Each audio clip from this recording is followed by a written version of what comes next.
Ivan IV, later known as Ivan the Terrible, was born on August 25, 1530, in Moscow, Russia, a period of profound instability and upheaval following the fall of the Tatar yoke and the tumultuous reigns of his predecessors.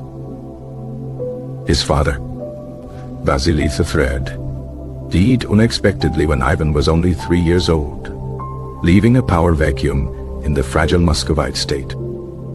This sudden death plunged Moscow into a decade-long regency, dominated by powerful boyars, the Russian nobility, who constantly battled for influence and control. Ivan's early years were marked by neglect and abuse. He was essentially a pawn in the boyars' power struggles, and his upbringing was far from idyllic. The boyars, sensing weakness, exploited the young heir, indulging in extravagant displays of wealth and asserting their dominance over the royal court. This period fostered deep resentment within Ivan, shaping his distrust of the nobility and fueling his desire for absolute power. The regency was characterized by political infighting, economic hardship, and frequent raids by Crimean Tatars, further destabilizing the already fragile state.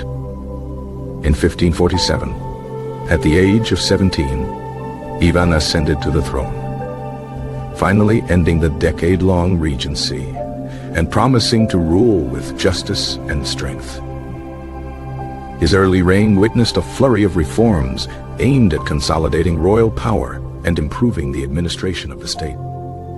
He introduced the Sudebnik, a new legal code aimed at streamlining the judicial system and curbing the arbitrary power of the boyars.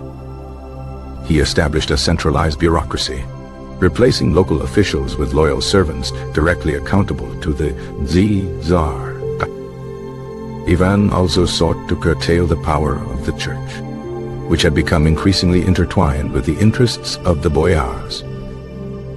He appointed Metropolitan Makary, a strong and capable cleric, who supported the Tsar's policies and helped to reform the church administration.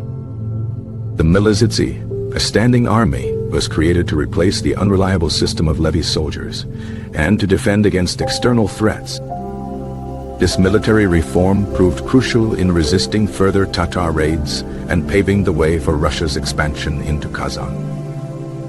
In 1552, Ivan launched a successful military campaign against Kazan, a powerful Tatar Khanate that had long been a threat to Russia's southern borders. The fall of Kazan marked a turning point in Russian history, opening up vast territories for colonization and signaling the beginning of Russia's eastward expansion. Ivan's victory significantly enhanced his prestige and consolidated his authority, earning him the title of Tsar, a term adopted from the Byzantine emperors. However, the period of relative stability and reform was shattered by a series of personal tragedies and political crises. In 1553, Ivan's first wife, Anastasia Romanovna, died under mysterious circumstances, plunging the Tsar into deep mourning and paranoia. Accusations of poisoning and conspiracies swirled around her death, further fueling Ivan's distrust of the boyars. The subsequent years witnessed a succession of unpopular and often cruel marriages, each adding to the political instability of the court. The time of troubles began brewing as the boyars exploited Ivan's grief and paranoia, attempting to reduce his authority and install their own candidates on the throne. The Streltsy, a new elite infantry unit, was created, offering Ivan a loyal military force independent of the traditional boyar cavalry. In 1565, Ivan abruptly left Moscow, taking his family and court to Alexandrovsk, a remote town east of the capital, sparking widespread panic and uncertainty. He returned to Moscow only after receiving assurances of loyalty, and after the boyars formally acknowledged his absolute authority, an event known as the Summoning of the Representatives. During this period, Ivan established the Oprichnina, a state within a state, a territory dedicated to his personal rule and terror. intended to eliminate all potential opposition. The Oprichnina was staffed by a loyal elite guard, known as Oprichniki, who were granted vast powers to confiscate property, arrest suspects, and carry out executions without due process.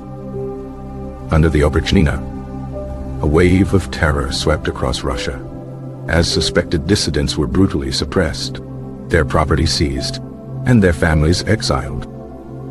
The Novgorod nobility, a historically independent and wealthy group, became a primary target of the Oprichnina, accused of plotting with Poland and Lithuania.